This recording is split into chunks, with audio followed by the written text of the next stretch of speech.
Hello, welcome to Turning Inward. My name is Lou Rogers. I'm the host of this program. Those of us who take life and death with a great degree of seriousness need to explore something that all of us have very little understanding of, the nature of death. Is death the end of life? Is death the beginning of something else? Is it a transitional period between two forms of life? We don't know. Apparently, we don't know. Psychologists can't help us. Psychiatrists can't help us. Physicists.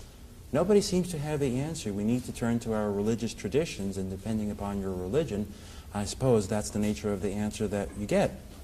In Islam, and especially in a wonderful aspect of Islam called Sufism, the mystic tradition, the mystic core of Islam, there's a well-developed understanding of the nature of life and the nature of death and the nature of dreams and basically the spectrum of human experience.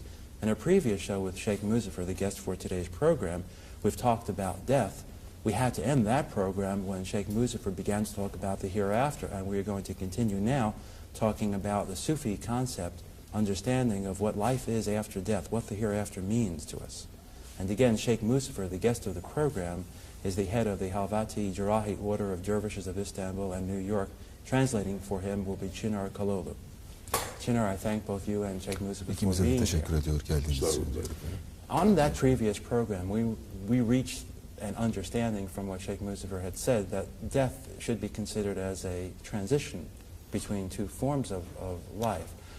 And he began to explore what the hereafter was, and that is where I would appreciate very much if he would begin again to explain what happens after death.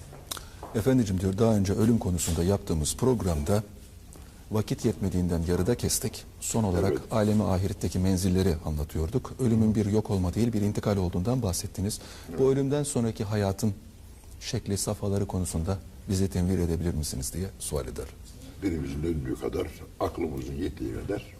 We'll do our best, Efendi says, as our tongues and our minds Hakkın bize bildirdiği bildiği kadar şey söyleyebiliriz. Bize Allah has made it known to us. Yani bu beyanatımızla her şeyin tamamen ifade edilmiş demek değildir.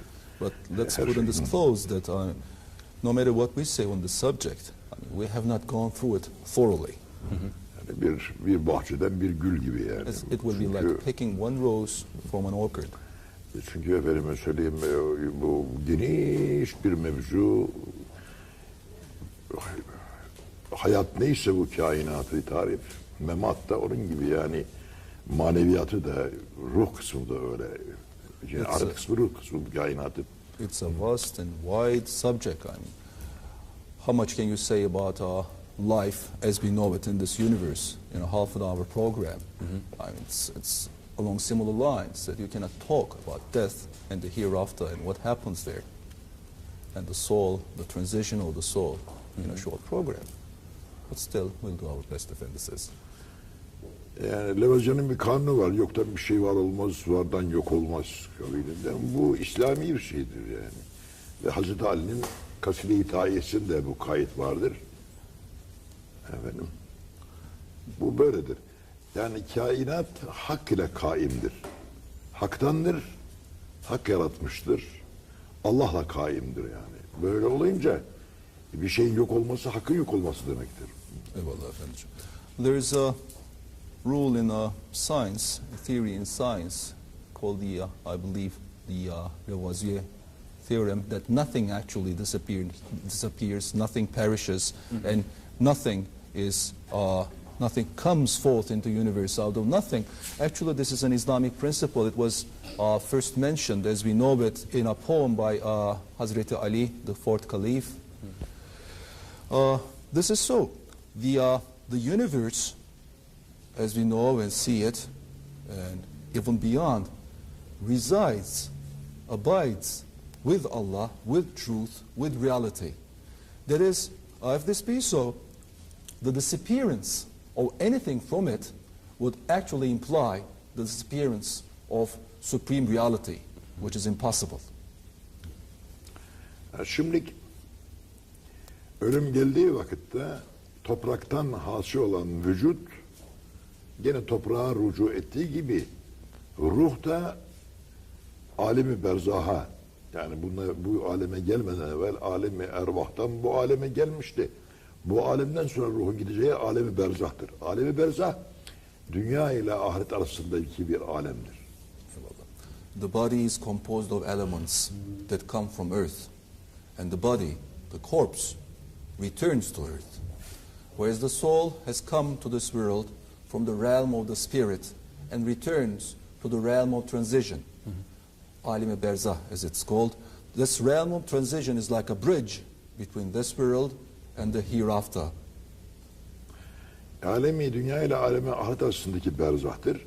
Daha bu kainatın yıkımına kadar buradan giden ruhlar orada herkes makamına göre bir mevki işgal eder. İnşallah onları da bugün izah edeceğim biraz. When the human dies, as we call it, the soul goes to the realm of transition to reside there till the destruction of this universe before it enters the hereafter, the actual hereafter. And the souls reside there in accordance with their ranks. If Allah wills, Effendi says, I'll try to explain what the situation will actually be like. Bazı dinlerde bir adam öldü mü istirahate kavuştuğunu zannediyorlar. Değil. Çünkü bu bir yanlış kaidedir. Çünkü neden? Zalim ile mazlum her ikisi de öldüğü vakitte istirahate kavuşursa mazlumun görmüş olduğu eza ve cefa onun yanına kar mı kalacak? Ve ona o zulmü yapan zalimin yanına mı kar kalacaktır? Bu ne olacak bu iş? In some religions, in some religious traditions, there's this concept that with death, the soul and the body find peace and comfort. If this be so, what about the persecuted and the persecutor? The oppressed and the oppressor? If they find peace both, I mean, isn't there justice in this universe after all? Şimdi bu aleme gelen yani insanlar niçin geldiklerini ve nereden geldiklerini ve nereye gittiklerini ve niçin geldiklerini ve niçin gittiklerini düşündükleri takdirde Allah'ı bilecekler, Allah'ı bulacaklar ve kulluk vazifelerini Hakk'a karşı yapacaklar. Bu kulluk vazifesini Allah'a karşı yapmaları Allahü Teala'nın o kulluğa ihtiyacından değil, beynen nas, insanlar arasında bir adaletin temini ve beşer birbirinin hukukuna riayet etmeleri için vaz olmuştur. Zira bir insanın üç durumu vardır. Bir bulunduğu cemiyete karşı, bir şahsına karşı, bir de Allah'a karşı şeyi vardır, yönü vardır yani. Mecburiyeti var, şeyi vardır, vazifesi vardır, vazayı vardır. When men start thinking from where they have come to this world, why are they here, what they are supposed to do in this world, and plus where they're going to be taken to after this world, and why they are going to go there, and what they are going to do there, I mean, they're going to know and find Allah, find truth, then in all their attitudes towards themselves, towards society, and towards Allah, they will try to fulfill the requirements of their servanthood. That is serving God, serving Allah as they know it. And this is not so because Allah needs our servanthood. Allah does not at all require our services, our worshipping, our devotions. They're totally superfluous to Him, if we might say so. But all these come in handy in regulating our relations with other people, with the society in which we live, and with ourselves. Şimdi kulun Allah'a karşı olan yönünden kulun Allah'a ibadet etmesi şeraitindir. En büyük vazifesi kulun ilk vazifesi Allah'a karşı Allah'ı bilmesidir.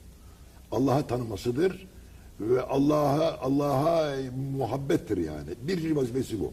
Bu bedeni ibadeti, mali ibadeti ayrı. Şimdi ilk şeyi bu. Allah'a tanıdır.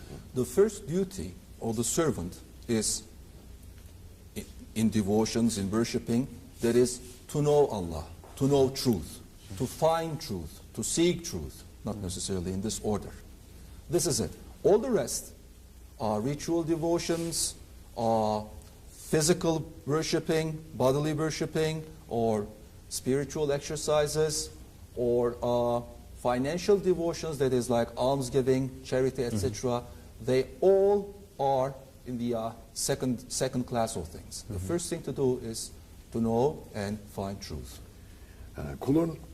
Kulun Hakk'a yaptığı ibadet ve taat Allah ondan beridir. Kul vazifesini yapmaktadır. 90'lıkları çoktur. Allah kulunu affedebilir. Bu vazifelerini için yerine getiremediği diye. Çünkü o malikel mülktür, Rahmandır, Rahim'dir, Gaffar'dır, Settar'dır, affedebilir. Ama kul kula zulmederse, kul kulun hakkına tecavüz ederse, kulu harap etmeye çalışırsa, o vakit Hak Teala ortadan çıkar. Ancak zulüm gören kul, o kula hakkını helal ettiği takdirde Allah-u Teala onu affedebilir. Ve illa kulun affı eklenir böyle. Eyvallah efendim. But men are lacking in qualities. Men are not perfect.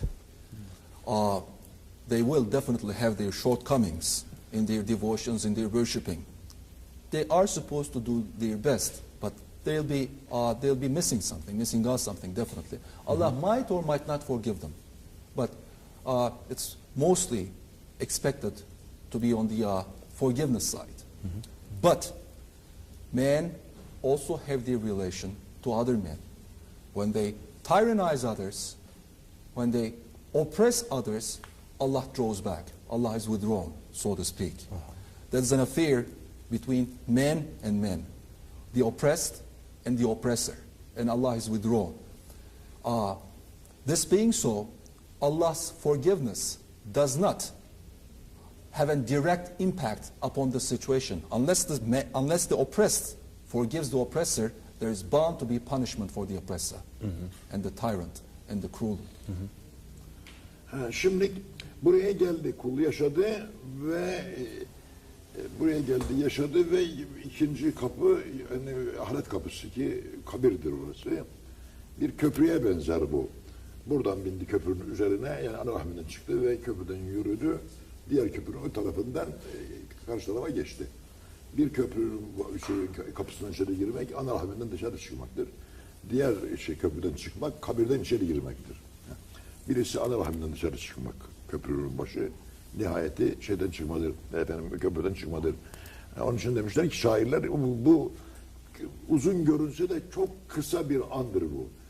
Yani bir ilkbahar gibidir, bir geceyle gündüz gibidir, bir gözü açıp kapayıncaya gelip geçer bu. Böyle uzun görünür, hayır hakikaten uzun değildir. Onun için demişler ki, şair demiş ki, ana rahmenden çıktık pazara, bir kefin aldık döndük mezara. Yani hayat bu kadar kısa demiş. Yani dünyaya gelen adam pazardan bir kefin almak için gelip gidiyor, o kadar demiş. This life as we know it on earth is like crossing a bridge. One entrance to the bridge is the mother's womb. There we enter this life. And then the exit from the bridge is the grave. The bridge might appear to take a long time to cross, but it's just like spring. It's just like a pleasant day. It's very, very, very short. It might appear to be long, but it's very, very short. In the end, we'll be able to tell, Efendi says. So one point in this context said, we have come from our mother's wombs to the marketplace, bought ourselves shrouds and returned. It's that short. It's just time enough for one transaction to buy our shrouds. Türkçe masal anlatırken bizim babalarımız bunun manasını bilmezdik. Az gitmiş, uz gitmiş, dere tepe düz gitmiş. Bir dönüş bakmış, arpa boyu yol gitmiş. Hayat bu kadar kısa. Dere tepe gidiyor, böyle senelerce gidiyor. Bakın bir dönüyor, bakın bir an yani o. İşte bu. In Turkey, when parents and grandparents tell tales to their children, small ones, young ones, they have this expression talking about the heroes of the tale. They went a little, they went far, they crossed hills and dales, and they look behind, they discover that they've covered only a meager distance. Life is so. It seems as if we're covering great, enormous distances, but when we look back, it's been a short, short, short trip. Yine buraya gelenlerin hepsine bir vazife verilmiştir. Fakat bazı adam bu vazifeleri idrak eder, bazısı edemez. O vazifesi bittiği gün onu oraya çağırırlar ortaya tarafa. Gel buraya derler. Another thing is that everyone that comes to this world have their duties, have their assignments. They have been assigned, missioned for a specific purpose. Every single human being who's ever lived. That is every, bütün yaşayan bütün insanlar. Bütün beşer böyle. All, without exception. This being so, they might know it themselves or not, but when they have finished, fulfilled their assignment, they're called back. O yüklendiği vazifesinin ne olduğunu kul bilmez. Bitti mi vazifesi gel derler. Mostly the servant knows not what the assignment, what the mission was, but when it's finished, he's called back. And how does he find out? Nasıl öğrenir diyor vazifesini efendiciğim? İşte ecel yasına koydu mu geriye baktığı vakitte vazifeler nelermiş o öğrenebilir. As in the tale, on his deathbed, when he looks back, he finds out why he was here. Kader gibidir. Perde kalkmayınca kader görülmediği gibi bu da öyle. Ölüm yasına koyduğu vakitte niçin ne gibi vazifeler kendisine yüklenmiş manevi vazifeler bunun idrakine o vakit varabilir. İşte apartmanlar yaptıracakmış, harpler yapacakmış, bir şeyler yapacakmış. Bundan zahir olacakmış. O vakit anlar onu. Ondan evvel anlayamaz. It's like the subject of fate. Yeah. Unless the veil is lifted, you cannot see. And in this context, the veil is only lifted when the person is about to die. Then he looks back and realizes why he has come here. To have apartment buildings built, constructed, or to start wars ensue this and that. Then he realizes why he was here. Ama bunu Allah'ın bildirdiği kullarda vardır. O ayrı, has kullar. There are special servants of Allah whom are made known why they're here. Çünkü bazı işlerde Cenab-ı Hak kula ilham eder, vazifesinin ne olduğunu ona bildirir ve o vazifeyi ifa eder. Ve kendisine yardım eder, o işi bitirirler beraberce yani. In some incidents, Allah makes it known to the servant biri kisveder, biri alık eder. Evet. What his duties are and inspires unto him what his assignment, mission is. Then the servant does it more consciously, more knowingly, more lovingly, and Allah helps him all the way. So one desires, one demands, the servant asks, and Allah creates the thing that is asked. Misallerini verelim şimdi. Peygamberimiz son Hacetül Veda'da Peygamberimize şu ayet nazil oldu. Vettekû yevmen turcaûne fî ilallah. O günden korkunuz ki siz o gün Allah'a rücu dönersiniz yani hesaba çekilirsiniz. Bu ayet nazil olunca efendim o gün bu hacetül 4 tane dinin bayramı bir güne geldi. Hristiyanların, Müslümanların efendime söyleyeyim Mecusilerin ve Müsevilerin dördü bir araya geldi bayram. Ve Ebu Bekir ağlıyordu. Dediler ki niye ağlıyorsunuz? Din tamam oldu bugün. El yevme ekmeltü leküm dineküm ve etmemtu aleyküm nimeti. Size ben nimetimi tamamladım. Dini de ikmal ettim, size gönderdim. Dinimi tamamladım dedi. Ve 4 dinin de bayramı bir güne gelmişti. Herkes seviniyordu, bayram yapıyorlardı. Din tamam oldu diye. Ebu Bekir ağlıyordu. Dediler niye ağlıyorsun Ebu Bekir'e? Dedi din tamam olduysa peygamber aramızdan gidecek dedi. Çünkü vazifesi bitti dedi. Eyvallah. Onu anladı o. Sonra netekim de işte ve 6 ay sonra Efendimiz aralarından ayrıldılar. İsa'nın da böyle, Musa'nın da böyle. Yani misal olarak Ahmet'in de böyle, Mehmet'in de, Zeyd'in de böyle, bilmem efendim şeyin de böyle, Simon'un da böyle. During his last pilgrimage, the Prophet Muhammad, peace be upon him, received a revelation that started with fear that day when you will all return to Allah, and then today I have completed your religion. And that day was the holy day, a holy event for 4 major religions: Islam, Christianity, Judaism, and pagans, fire worshippers that were quite abundant in those days. So people were rejoicing because of the verse that had just been revealed. Today I have completed your religion. There was a sense of fulfillment in all the people, and this being a holiday and being on a pilgrimage, etc., they were rejoicing. But there was one person, one of the closest companions of the Prophet, Hazreti Abu Bakr, the first caliph, he was crying quietly in a corner. They asked him why he was crying, why people were rejoicing. He said, didn't you hear? Allah reveals that today he has completed his religion. This implies that the Prophet is going to go. Everyone has his mission, so the Prophet, peace be upon him, has completed his mission and he's bound to pass away. So this was so with Muhammad alayhi salam, Jesus, Moses, you, I. And was it true with Muhammad also? Yes. Efendim Resul-i Ekrem için de böyle miydi diyor hadise. Aynen işte diyorum. Truly so, verily so. If every person has a task to Ve perform, söyledi kendisi, belki bu sene sizden son görüşüyorum dedi. Son gün buluşmamız dedi. Söyledi. And he said it himself. Maybe this time, this year, this is our last gathering together. Şimdiki ben anlatacağım. Şimdi geldi, yaşadı bir adam, yaşadı ve Allah'ın isteği ve dileği üzerine yaşadı. Kimseye zarar olmadı, insanlara menfaati oldu. Şimdi bu ya peygamber ya sülahadan birisi. Şimdi bir adam farz ediyoruz böyle. Vazife-i insaniyesini bildi. Allah'a karşı yönünü, cemiyete karşı olan durumunu, kendi şahsına, kendi evindeki bulunan ailesine karşı olan durumunu hakkıyla bir efendilik yaptı. Yani bir kulluk yaptı ve evinde evine olan vazifesini, cemiyet olan vazifesini bildi ve icra etti. Şimdi bu adamın ölümünü alacağım ben. Şimdi bu hal böyle bir adam geldi yaşadı. O insan bu işte, bundan hariç olmayacak. Yaşadı böyle. Geldi ve son zamanı geldi. Kefeni aldı, dönüyor artık. Gerisi geriye. Hatta vakitte onun şimdiki halk onun başına toplanırlar. Doktor gelir, bakar, der ki ümidini keser doktor. Etibaen ümidini kesti. Şimdi o bir takım alimleri görür.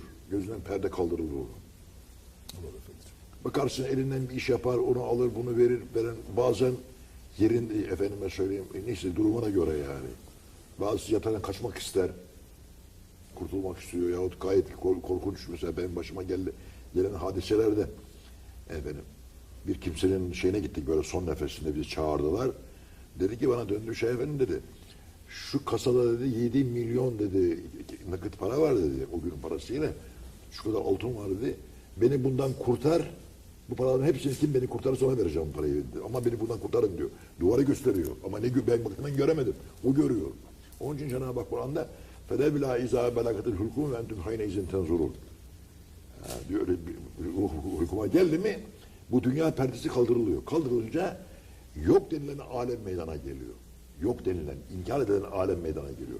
Efendim onu şimdi bu zat eğer sülahadan salih işte vazifelerini tamam yapmış bir insansa Allah ona melek gönderiyor. Kur'an'ın beyanını ben söylüyorum şimdi. Kur'an-ı Kerim'in beyanı. Ve diyor ki ona ey istikamette müstakim olan zat yani vazifesini tam hakkıyla yerine getiren kişi, insanlık şerefine iran adı kişi, gittiğin yerden korkma. Çünkü bilmediği bir yere gidiyor, bir aleme gidiyor. Bıraktıklarına da mahzun olma, üzülme bıraktıklarına. Bak, karşıyı görüyor musun? Bakıyor, o görüyor, karşıdan cennet-u aliyat. İşte senin makamın budur. Sana bu cennet verildi. Fakat zamanı var bunun. Nedir o? İşte buradan bunu seyredeceksin sen, makamında. Daha kıyamet koptuktan sonra buranın miftahı sana verilir, içeri girersin. Ve o zat ne yapıyor? Bunu görerek bu şekilde meleklerin müjdesiyle böyle imanı ruhunu teslim ediyor. 3 dakikamız var sultanım. Eyvah, gene böyle oldu gene. It happened this way again. Ruhunu teslim ediyor. Rahatlıkla. Cesedi toprağa gidiyor, ruhu alemi ervaha yani berzah alemine gidiyor. Kötü adam. Ona da aynı böyle geliyor melek şiddetle mesela.